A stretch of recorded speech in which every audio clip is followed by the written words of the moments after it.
Alrighty then, it's a collaboration. A collaboration. Mennonite Farmhouse has got a group of creators together, some canners, and we're going to talk about what we will and will not can again.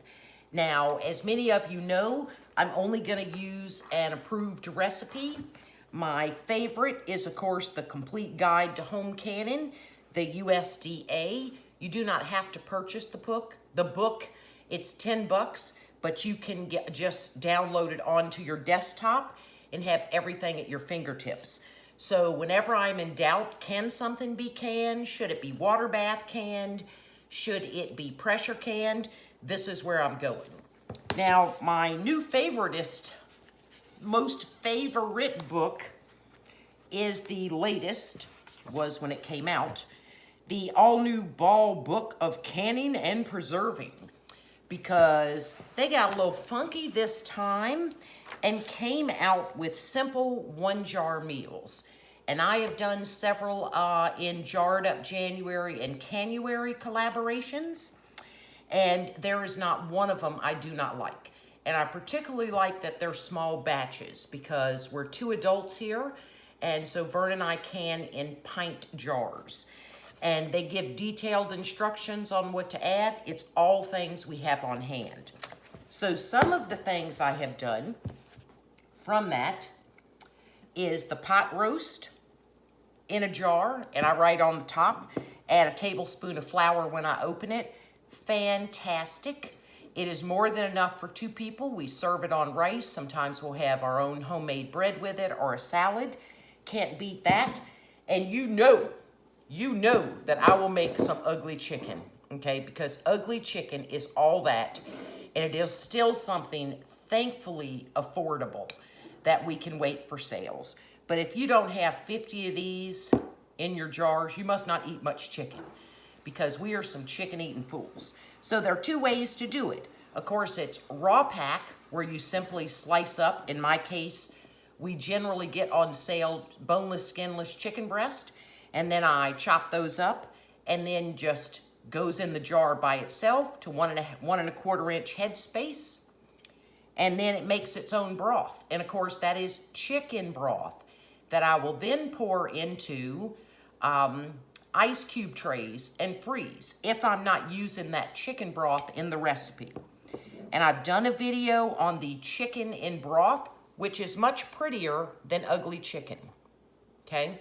So you parboil your chicken first, and I have a video on that, and if I can remember, I'm elderly, I may not remember, I'll link it down there. It certainly is more attractive, but there's a lot of effort to parboiling it first and then adding broth.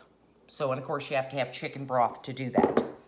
One of my all-time favorites from this is the barbecued pulled pork wowzer. Wowzer. That's all I gotta say is I'm pretty sure God eats this. So what we do now when we open pork in this jar, say we generally make pulled pork sandwiches with it. I mix both of these because this sauce is so fabulous, right? And just 1 little pint of this wouldn't be a lot for us to have leftovers. And there's nothing like working in your yard, coming in and making a pulled pork sandwich. And I can make my own hamburger buns if I want to. So this is a keeper. You can also make, and a lot of creators, including Lisa at Sutton Days, has done a lot with her home canned pork. You can make a pork pot pie. Yeah, yes you can. Yes you can. And I am a pot pie eating and making kind of chick. The other thing I love is black-eyed peas. Holy cow, I love black-eyed peas, but I don't really have to say that because I'm Southern and I was born and raised in Louisiana, okay? So that is kicking good. Can you have enough tomato sauce? This is why I have a garden, to grow tomatoes. Open your own can of tomato sauce versus the stuff in a commercial can. This has volume and the color is magnificent. So any meal in a jar, like the Dijon chicken I just did, and I just put up a video on this, And of course, I think this was jarred up January. Can't remember. But anyway, I've got a video on it. Fabulous. Now this we do in a quart because this has mushrooms and chicken and mustard in it, and it is so good. Love it. Because I don't can stuff I don't like, I can only give you a visual. I cannot stand home canned in a jar celery. Looks like celery, loses a little of its green color, has no crunch to it, and quite frankly does not taste like celery. So I don't can it.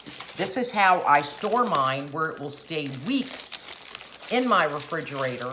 But you know, I also have a video up on how I store these. I chop like a half cup of celery, and then I store it in my food saver bags and little wax paper stacks. And it always tastes like celery. I will not make and can sausage patties. I have in the past. It was a great way to preserve things in a pint jar and stack up your little sausage patties in there. I don't love it's not the flavor, it's the texture. Even though you would take them out of the jar, I get them hot in the skillet, I prefer to make them and freeze them in a food saver bag. So, sweet taters, love that. I do not use a syrup for mine. I don't need that sweet. I have not been crazy about pineapple rings placed into a pint jar, okay? Seems to pull out the sweetness of the pineapples, but that's certainly something I could freeze. But I do have some canned for when I want to make something with a pretty pineapple ring, like on a pork chop, like for just a decorative thing. So I think there should be a little pantry porn, because I love me some pantry porn. So I got my carrots, I got my sweet taters, I got my tomato sauces, my tomato juice. I've got my turkey stocks. I've got my pork loins. I've got my fave that I like to mix with it. I've got my meals in a jar. You're out of place. These are my Salisbury steaks, my ugly chickens, my purdy parboiled chicken. Oh my Lord, and do I love me some hamburger canned, where I just go, woo, it's like taco night. Bam, there it is. And of course, my taters. And I do not like home canned corn. Nope, not having it. I have never home canned my own field peas and snaps, because that's a buttload of field peas there. So I ain't doing that. Nope. Basically, in summary, can and store foods that you eat, that you use in menus every day. I am telling you, during that time where we needed to stay home for 2 weeks and basically nobody did, we didn't have to go to the store. That's why we have an extended pantry. And being I live in a hurricane zone, I ain't got to sweat that stuff, right? Long as it ain't going to rip my roof off and my solar panels and suck out all my batteries, I'm good to go. Store what you eat what you store. This is our normal backyard. We live on a tidal creek. Our house is raised 9 feet in the air on piers, because in hurricanes or king tides, our tide can come under our house. This is what our backyard looks like. I think this was either Hurricane Matthew or Irma. This is the reason we must be sure that what is stored in our pantry, in our home canned food jars, is safe to eat. This is why I do not do unapproved recipes. We have gone as long as 8 days to where we could not have gotten out of our driveway, and we move our cars to higher ground. This is our driveway. In Hurricane Matthew, we got 14 inches under our house. If you look out of this is the front of my house. That is my driveway, and you could notice out there, you can start seeing the slag driveway. To the right of that is our leach field for our septic tank, and on the other side of that, on our 2 acres, is our high ground where we put our cars. So there is no margin for error of getting food poisoning. Because I have a solar-powered home and battery backup that keeps things going, and I have a propane stove, we're still able to cook in our house, keep our ceiling fans going and have no issues there. Our chest freezer, refrigerator freezers, our septic, our well keeps moving. But we cannot risk having unapproved. So this is why we will not use unsafe canning practices just because they've worked for people. I've canned since I was 14 years old. Joyfully, I have reached the old age of 64 with hopefully many more to come. But I need to know that what I have on that shelf is safely canned, that we're not going to get food poisoning or botulism. Ain't nobody got time for that. And we don't have to leave our house in these floodwaters because we have plenty of food and a solar powered battery backup home.